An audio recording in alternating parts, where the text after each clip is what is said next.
Hello, c'est Patate et aujourd'hui on va être un peu plus sérieux. Donc, en général, j'essaie de parler de comment est-ce qu'on peut aimer la beauté et acheter des choses sans pour autant trop dépenser et qu'on peut regarder les choses de loin, qu'on n'a pas besoin de tout acheter.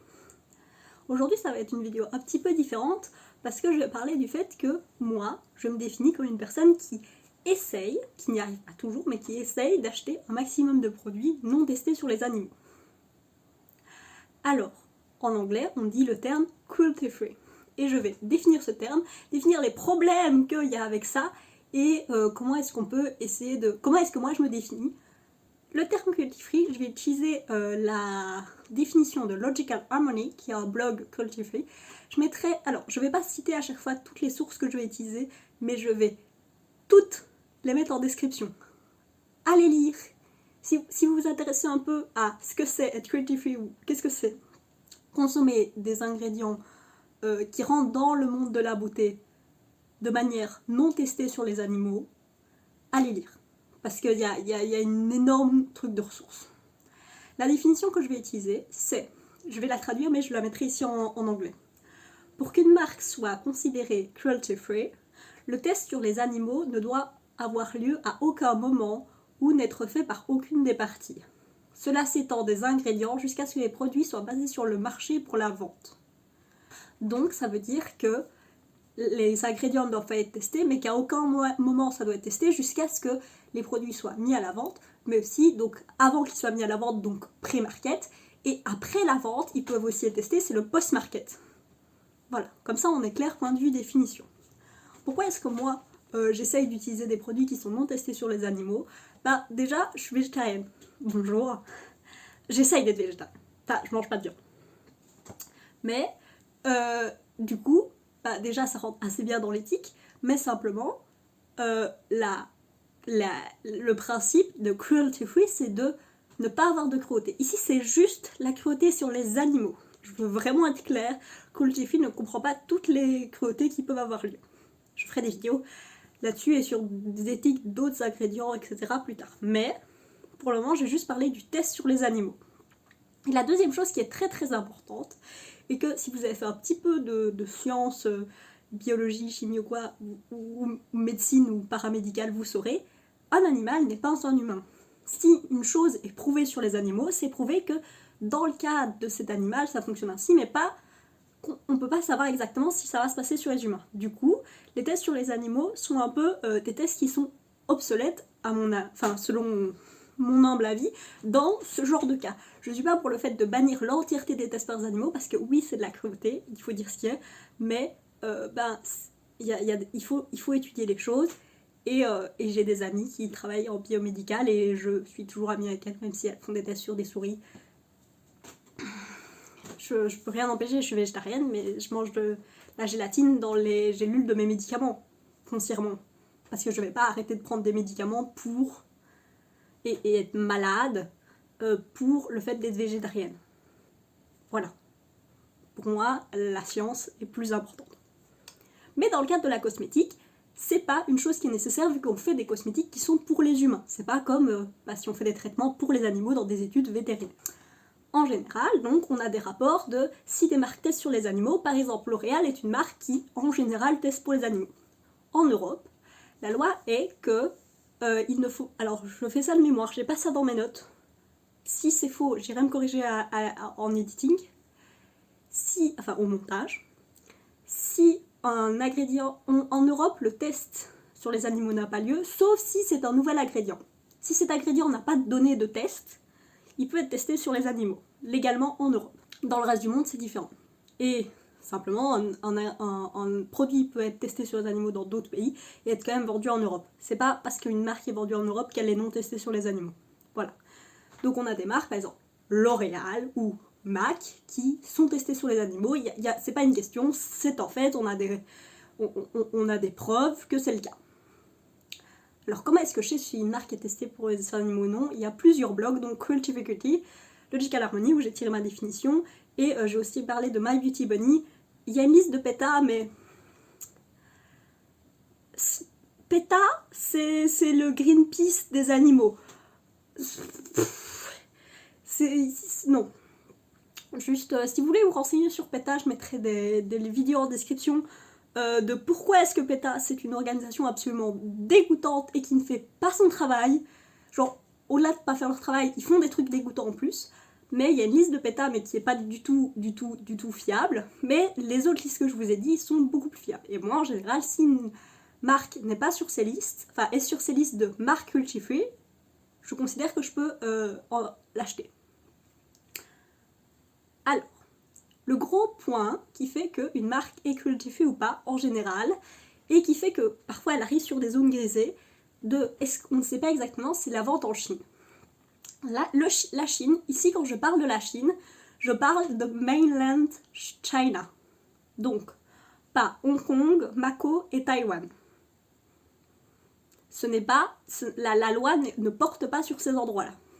En Chine, il y a une loi qui est une loi pour le pre-market testing, qui est une loi qui dit, il y a une loi de 2014 qui dit que certains produits manufacturés en Chine ne sont pas soumis aux tests sur les animaux avant d'être mis sur le marché de manière à pouvoir être vendus en Chine.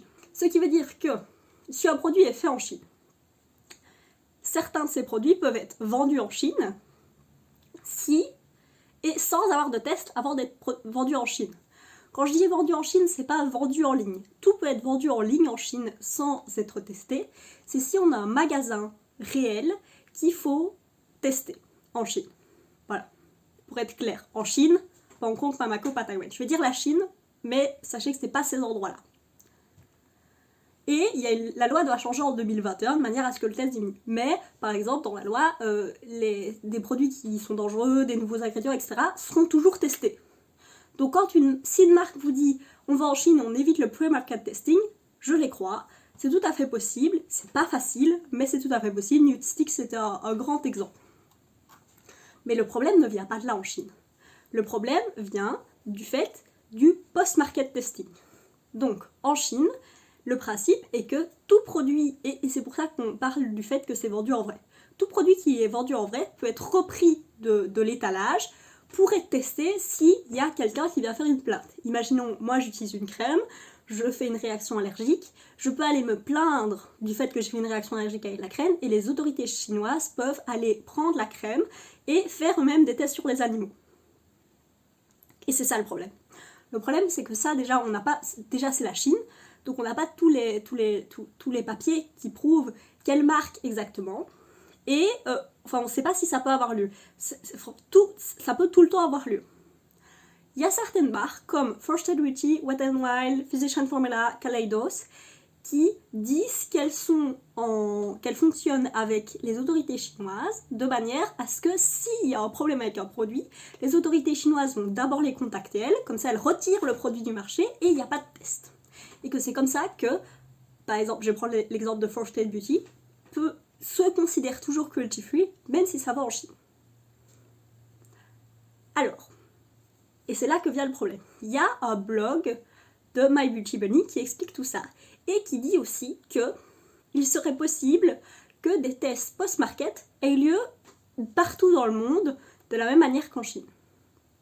Mais, il y a deux grandes associations qui sont cruelty-free internationales qui ont le label que je vais mettre ici avec un petit lapin qui prouve qui dit que c'est cruelty-free et the Human Society International qui disent que le taux, donc il y a des preuves que ça a eu lieu en Europe, mais ils disent que le taux de fois où ça a lieu en Europe est tellement bas que c'est négligeable par rapport à celui de la Chine où c'est non négligeable. Je tiens à dire que pour ces informations, je ne les ai pas trouvées moi-même en ligne, mais c'est une youtubeuse qui s'appelle Sarah Rose, dont j'ai appris une bonne partie de ces informations-là et je suis allée chercher des ressources après, qui l'a dit. Donc, selon elle, ces deux associations-là ont dit ça. Moi, je peux pas voilà, j'ai pas réussi à trouver la source exacte de cette information-là, mais les deux associations existent et ils travaillent là-dessus. Du coup, la question c'est, est-ce que la vente en Chine est tout aussi dangereuse que la vente en Europe ou pas?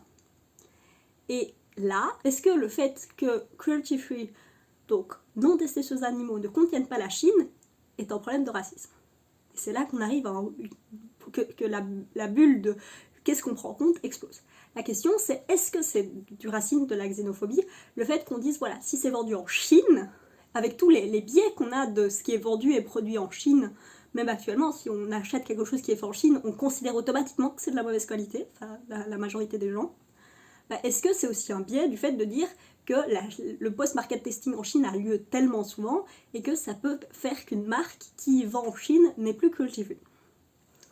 J'ai pas une réponse. Moi, je préfère suivre tous les articles et ce que j'ai pu lire de tous les articles et toutes les associations, etc. Pour moi, pour moi, je crois que si un produit, je considère que si un produit est vendu en Chine, par mesure de précaution, je vais pas l'acheter.